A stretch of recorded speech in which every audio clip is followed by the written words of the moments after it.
In my head, I There's- think I have it planned out, but in reality, it feels so chaotic. I kind of did it for myself. I said, you know what, I'm going to be selfish and not forget I was Elsie before I was mom. I kind of did it for them as well, for them to see, oh, mommy did this. Even though she had us, she was still doing her own thing. Like she didn't stop being herself to become mom. Community is everything.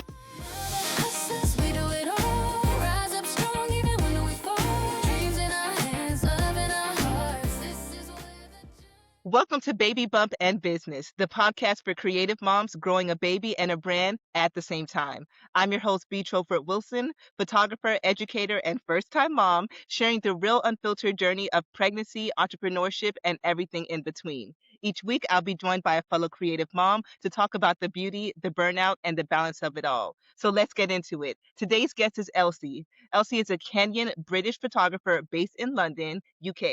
Her photography primarily focuses on portraiture, sports, events, and documentary photography. Elsie, thank you so much for joining the podcast today. Thank you so much for inviting me. This is an honor. It's a pleasure. Uh, awesome. Now, I've been following your photography work, especially your sports, because we're both in the sports entity. So I just want to know, with you doing so much in sports, how are you managing being able to balance being a mother as well as a wife? I'm not. To be honest, I'm not. I just go with the flow. Honestly. Because, even as you know, the good thing about sports, there's a calendar, right? So once you know what dates are available, especially for myself, because I focus mostly on women's rugby. Once the calendar comes out, I already know these weekends I'm not available. I'll be photographing one of the teams that I follow here called Saracens. And I will make sure that I let my partner know that this is what is happening. And yeah, sometimes I get the look, but having the calendar really helps manage my time. It's never easy because sometimes I'm like, oh, I need to go out in the rain, in the winter and all this stuff. But yeah, I don't know. Yeah. In my head, I There's think I have it planned out, but in reality, it feels so chaotic. Yeah, that's how it feels. That's a good way to put it, because even with a calendar, it's still like scheduling wise is the easy part when it comes to photography, right? Like, okay, I know this is on my calendar, that's good to go. But then it's like, okay, how do I make up for this time that I may be missing at home or missing with my kids? Exactly. Exactly. That's exactly it. But with my kids, fortunately, they're a bit grown now. And even when I started the season, because this is my second season following Saracens, they're grown now. They take themselves to school. I don't have to worry about that. When they're at home, they're with my husband because he's at home during the weekends. So it makes it a bit easier because I don't think I'd be doing this if they were younger or if they were a baby like yourself, like, because I do not know how you do it, but I'm sure people are different. So I can't say, probably I would have, but it would have stressed me out so much because I know myself. So now that they're older, I think I have a little bit of leeway, but the mom guilt is Right. still there. It's very strong, Mm. especially when you're missing time with them over the weekends. And my daughter now being at an age where like, mommy, can we go out for a movie? Mommy, can we do this together? Mommy, can we go shopping together? Such things. And I'm like, no, I have to go photograph. I have to do this. And when I come back, I really want to spend the next day resting, if anything. So yeah, it's tough. And I think And that's a hard thing too, when it's like, as sports photographers, it's not like we're just sitting down. Like, we're going. Like, our average steps are like 16,000 a game. And it's like, when I come home, I need to recuperate. And the older we get, our bodies don't recover the way that it used to. So it's like, the next day, I need the whole day off just to recover myself. And I still have to be active and show love and attention. It's like, I just need to recover. That is so true. But I guess probably then it depends on the sport. Myself, the day is long, but I don't walk as much as I would think I was gonna walk because I'm a freelancer. It's not like I'm hired. I'm not a staffer. So when I just get there, I do whatever I can and then I just go and sit down pitch side. So for the whole game, I'm sitting down. I don't move. But it's still harder on the body, especially when it's cold, because you Yes. burn much more energy to keep warm.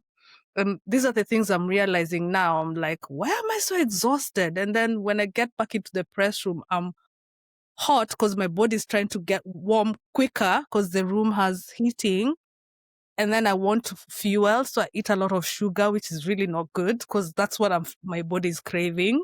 And then, yeah, by the time I get home, my body's on fire because I'm tired because of trying to regulate my body temperature during the cold season. It's weird. It's a weird feeling. And it just clocked on me, like, I think yesterday when I was out photographing a game. Like, why am I so hot? Why am I so flushed? What is going on? And then when I go outside, I'm freezing, I'm cold, but I don't have my hat on. I don't have my gloves. It's in my jacket, I'm warm, but up here I'm cold, but I don't Everything wear my else. hat to, yeah, it's a lot. It's a lot. It's a lot. It's a lot.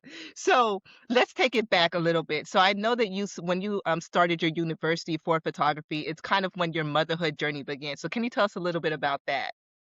Yeah, by the time I was starting my degree, 2012, a long time ago.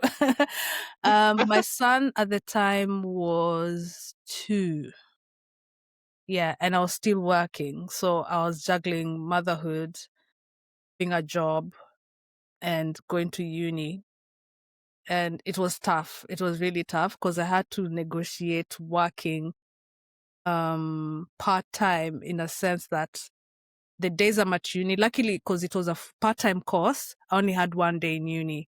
So that's the day I got off from work. So it was still Gotcha. full-time because I was still going for 4 days, but it's the uni day that I wasn't going to work, and I negotiated it that way. But yeah, looking back, it was tough because I would drop my son to school, to nursery, sorry, and then I go to work. Luckily, the nursery was good enough that they stayed longer, and then my husband would help pick him up on the way back. And then on my uni day, that was a long day as well. So I'm at Oh, uni from, my commute starts at around 8 to be there for 9, and I finish at 5. But those are finished classes. I still have to go to the library. So sometimes I would leave uni at 11 in the evening because of doing research and all of these things.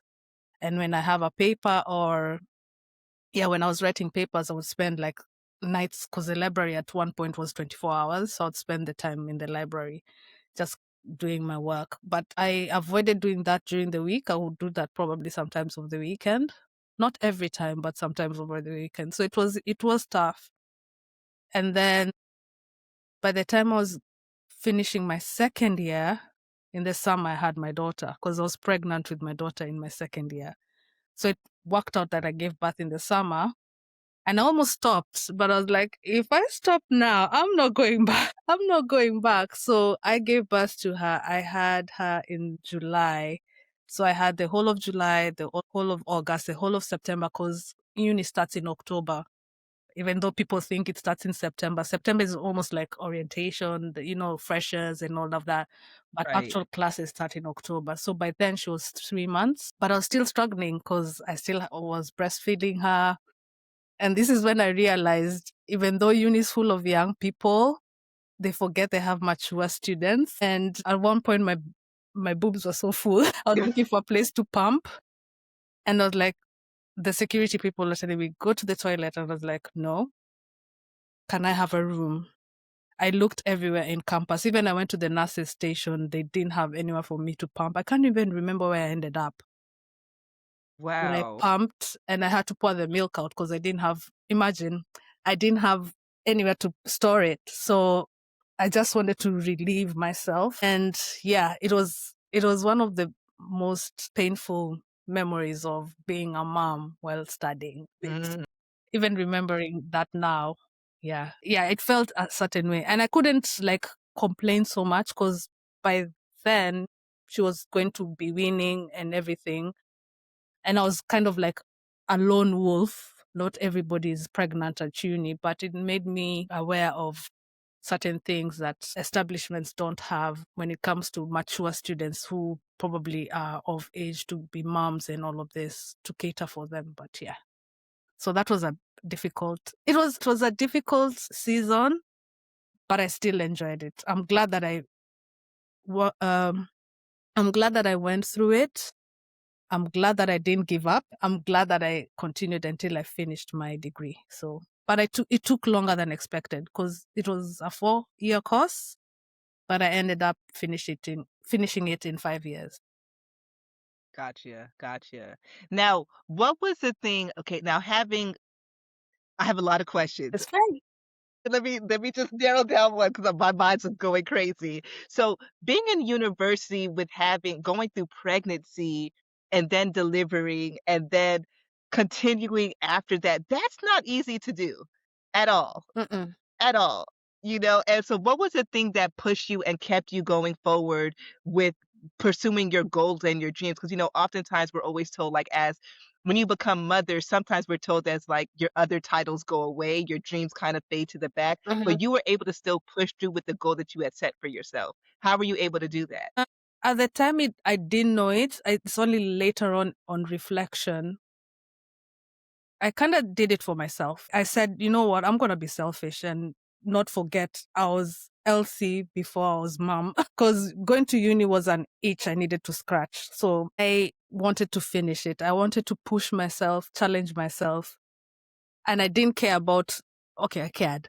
I didn't care about the grades, but I did care a bit. I wanted to pass, obviously, but I just wanted to push myself, put myself in a situation where I have that foundation in photography because I've always been interested in photography. So my decision to go to uni is just to have something to hold on to, even if it's a piece of paper, you know. And uni is not for everyone, but for me, I really wanted to challenge myself. Can I do this thing and finish it? Even especially as a Mm. mature person, like, because university mostly is for young people who don't have responsibilities like being parents and stuff like that. And when I was with my kids, and this is again, this is a realization I had later. I kind of did it for them as well, for them to see, oh, mommy did this, even though she had us, she was still doing her own thing. Like she didn't stop being herself to become mom, you know? So yeah, I that's think how I that's got through it. beautiful. That's beautiful. So after university, what was that transition like going into freelancing? What was those steps for you, especially now that you have your newborn? The freelancing happened while I was still at uni, or actually even before. Before I went to uni, I was still freelancing, but I wasn't getting paid. I was just doing it just to build my confidence, being a photographer, building my skill set. And I think even that's one of the reasons that pushed me to go to uni, because I thought I would get like a technical advantage, which was not the case. The university I went to is very artsy. It's more art. It's more like Same. exhibitions, writing papers, looking at the history of photography and all of that. It wasn't like, oh, this is the ISO, the technical, this is what the lens means. It wasn't any of that. It was more practical, photography, more practice into your photography and more critical thinking into photography, Mm. things like that. So yeah, I've lost my train of thought. What was the question again? I'm sorry. We're talking about freelancing. Oh yeah. So with freelancing, I was still doing it. I was also like when I had time, even though the babies were young, I would still go out and take pictures. Let's say the local park, just to give myself even fresh air. And then once my son got a little bit older before my daughter was born, I would go out and do, let's say, like sevens, rugby sevens, because that's how I started my sports. Because that is like in a calendar, it's easy to plan ahead for that. And then there was also Women's Six Nations, which if I see it in the calendar, I would apply and go and photograph that.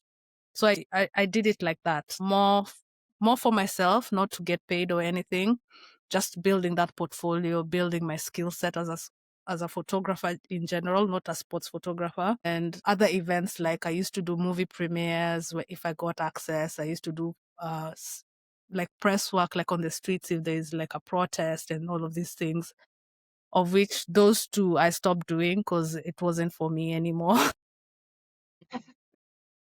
But yeah, and then the freelancing kind of died down. Obviously, when you have kids, it's really difficult to just up and go all the time. And then my daughter came. Obviously, my daughter came when I was still at uni. She was 2. And then I stayed. Sorry. I forgot to switch off my phone. Apologies. My daughter, when did I get my daughter? Yeah, I took a break for a year and then I went back to uni to do a master's because I wasn't getting any work. So I wanted to keep myself busy, and that master's took 2 years. So I was Mm. graduating during the pandemic. So yeah, That year. yeah. So it was just weird and tough and everything. For me, I had nothing going on. So the little stuff that I was getting was not even enough to like sustain me, to be honest, because it's really, really tough. So during the pandemic, I just started to like restructure myself and see what can I do to make myself come back into the business of photography. It's not been easy, to be honest. Yeah, it's been really, really tough. So talking about COVID year. So COVID year in the US was one thing. What was COVID year like in the UK? I won't speak for everyone. I'll just speak for myself. It was obviously, it was, it was kind of same for everyone, but also not same. I'm such a homebody. I was so comfortable it took me like what, 3 months to leave the house. I was just here cause this is a window next over, where's my hand? Over here, there's a window. I would sit probably here and look outside the window and see people passing by, take pictures of people walking by. That's how I was practicing my photography. My husband was still going to work. The kids were at home. I was homeschooling them. Every time they wave daddy at the window, I take pictures. So I have those photos of them waving when daddy leaves the house. So it's Beautiful. like I was still documenting my stuff. It's only like people haven't seen. I've kept it for myself. But it was certainly quiet. Obviously everybody knows what was happening around the world. For me, I was like, I don't I'm at home. I have a garden. I can go outside to the garden for fresh air, which is not, it's a privilege that I had. Not a lot of people had that privilege, unfortunately. So I can say I'm one of the fortunate ones who could just go outside, have fresh air, come back indoors. And yeah, but to be honest, I did not mind staying at home. Yeah, but on the flip side, it was around the time, like I said, I was graduating from my master's.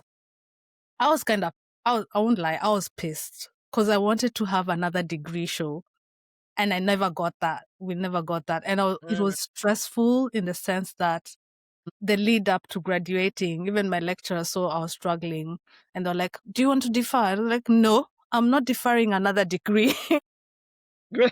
So please, if you're going to pass me, pass me. If you're going to fail me. But I want a piece of paper saying that I've finished. That's all I Right. care about. So whatever you're gonna do, do it. But I want to finish this degree in the midst of the pandemic. I was like, I'm not waiting until, because no one knew what was gonna happen, and I was not ready to defer it until, because at that point I was tired. I was done. Right. I was done. Yeah. So, post-COVID, you now have your master's degree, you're done with school, and now you're back into rebuilding your photography business and still balancing being a mother Mhm. now that your children are getting older. What were some things that you started to do in that rebuild to help with that process while balancing being a mother? Was it just along with the calendar and along with the scheduling? Fixing my website for one, because it was a shambles. That one took me 6 months because I don't think a lot of people realize how long it takes to curate and make your website be presentable for people who might potentially hire you. It took me 6 months because of a lot of indecision. It was a lot. And then figuring out what pictures can I put on there that will make people like stop and look and curate them in such a way that I like them. Currently, my website portfolio is down. My website is live, but I've removed my portfolio because I want to rebuild it again because I have more fresh work. I just didn't want to pile them on top of each other. I want to curate it properly again. But yeah, that was my first task, rebuilding my website. And then also connecting with other photographers, of which BWP has been very, very good at that because we had a few walks here in London as a result, connecting with other photographers, building that community, Mm, having an accountability partner, somebody to check in on you because it's not easy, especially with the pandemic. I think when I was doing my master's, I stopped doing any work outside because it was so much work. I was like juggling too much. But after, just trying to get myself back into it is looking at the calendar. What can I apply for? Can I go back to shooting sevens? Of which I did. And then I started looking at the Six Nations calendar again. What's going on with that? And then I also looked at the Premiership rugby, but that took a long time. It took me better part of what, 2 to 3 years, I think. Yeah, mm. to get back into the groove of things. Yeah, it wasn't easy. It was tough. And people, because I was getting a lot of no's, because people are not seeing the work, especially post COVID. And then with Right. social media becoming like the in thing, people don't want to go to websites. They want to see work on your social media. I'm not the kind of person to like post on my social media all the time, like a lot of people. So it was, yeah, it was hard transitioning. A huge adjustment, a huge adjustment. Yeah. And so how have you been able to I know like we spoke about this off recording is like, being a photographer, there's so much more now that we have to consider when you're a mother, right? Like you can't just say yes to every opportunity. Last minute requests are out the window. I love last minute requests when my calendar is available. And now it's like I can't even consider it because it's like I gotta think about childcare. I gotta think about all these things that weren't in that wasn't on my mind now. Yeah. So what are some other stipulations that you've had to put in place for your business to still be able still be able to balance being a mother as well? It's only like recently, probably let's say like post COVID, like I've started having those boundaries. Like even before, I would just because my kids were still young, those last minute requests I would still refuse because as you've now discovered, you have to look for you can't like just up and go because It's like yeah, the baby. exactly. Yeah. You can't. You have to plan ahead. And I think this is why I like gravitated towards sports because there's that calendar that helps with you with your planning. I don't know. It's a tough one. It's still a learning process, honestly. It's still a learning Right. process. Even with grown kids, it's still a learning process. 'Cause it's like you still have a little bit of flexibility, but again, you're still a mother, and although they may be older, they still have different requirements or different Yeah. requests versus when they're a toddler or when they're younger, you're everything, you know? Yeah. I think the whole thing of just saying no to people, it's hard. It's hard because in some cases you want the money, but I'm like, at what cost, you know? So I was like, nah. If I can't plan ahead, if you tell me to come out tomorrow, I would say no. I can't do that. I need to plan ahead with my people and also mentally. I have to prepare myself mentally because I'm the kind of person who doesn't like to be kind of rushed into decisions because I've been in situations where I've been rushed into decisions and I struggled and I didn't produce the work that I know I can produce. So I was like, nah, Mm. it's not for me. But it took a long time to get there. It took a long. Right. And I know I speak with a lot of women and just photographers in general about how hard it is to say no, Mm, especially like as freelancers. For us, if we say no, we don't want to miss out on the next opportunity because we weren't available, yeah. or maybe they're not going to come back or, send me another request because I said no. But then you start to realize that there is power in saying no. There Hmm. is power in setting boundaries for yourself and for your business. But it is hard to get to that point. It is. It is very difficult. Very, very difficult. Now, what advice would you give a woman who's planning to go in this new chapter of motherhood that is a photographer or even going into university that's considering going back to university or to chase another dream or another passion? What advice would you give them? From my experience, probably somebody else will be different, but from my experience, if you want to go and study photography, know your why. because it's not for everyone. You might go in, then you'll be like, why am I here? Why am I wasting my time here? Because it's long, and it also depends on the kind of course you're applying for. So research is key. Figure out why you want to go to study photography. That's one. But to be honest, in this day and age, you don't you don't need it. To be honest, you do not need it. The best thing is be part of a community like Black women photographers. In the UK here, we have UKBF Dog as well, or any other photographic community. If you have clubs, like camera clubs, join those communities, especially even for moms. You never know who you might meet in those communities who might help you navigate photography, because community is key. Like, I think we've lost that a bit, especially with social media. So yeah, having a community is nice. So you can bounce off ideas with people. And also it helps, like with jobs. You might find somebody has said, I'm looking for a photographer to do this. We've seen that in BWP on the Slack channel, like people asking, are you available to do this? And people do turn up and say, yeah, I'm available. So because they are not available to do it, so they're sharing that opportunity with somebody else. So that's the benefit of having community and having one person and an accountability partner, somebody similar to you. Like for myself, I'm with Mercy, who's also a mom. We started a podcast together. So we can relate with the struggle and the joys of motherhood. I need to add that before people come here and complain. So yeah, you need that other person who like kind of knows what you're going through.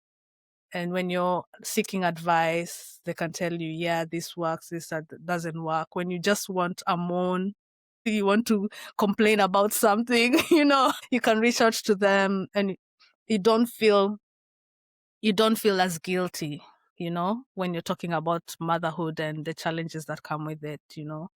Yeah, and also just celebrating each other. But I think the key thing here is building a relationship with other fellow photographers within your circle.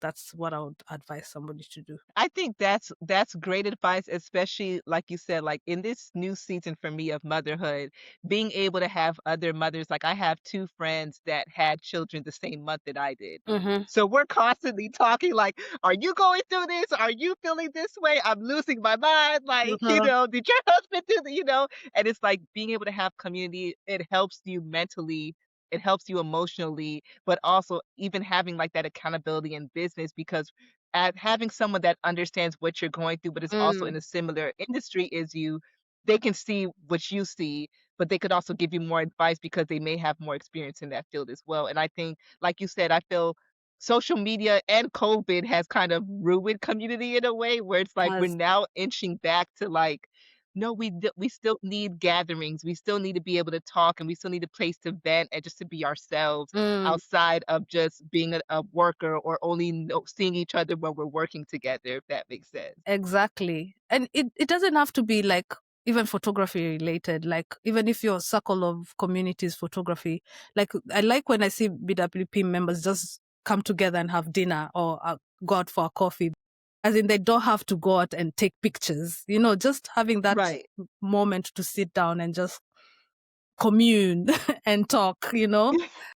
Yeah, even like just joining other mom groups as well. It doesn't have to necessarily be photography moms, because that's been lost a little bit, especially even here in the UK. I could see the change between when I had my son and when I had my daughter. We had mom groups, and with my son, there was so much resources going around. And with my daughter, those resources dwindled to half of what I got with my son. And I could feel it. And it was such a shame because the experience was totally different in those mom groups when I had both kids. So yeah, community is everything. Community. That's going to be the name of this podcast. Community is everything. Yes.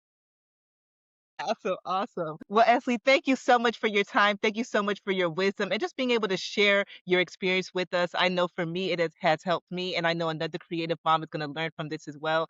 So, again, thank you so much for your time. Yeah. Thank you so much for having me. And this was really enjoyable. Yeah.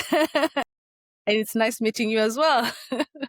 Yeah. Have Thanks so much for tuning in to this episode of Baby Bump in Business. I hope today's episode reminded you that you're not alone in this journey and that there's so much power in building something beautiful while becoming someone new. If you've enjoyed this episode, please take a moment to rate, review, or share it with another mama or creative who needs the encouragement. Your support helps this community grow and lets more stories like ours be heard. To stay connected and get updates on new episodes and real talk from creative moms like you, be sure to follow us on Instagram at Baby Bump and Business. Until next time, keep creating, keep growing, and give yourself all the grace that you deserve.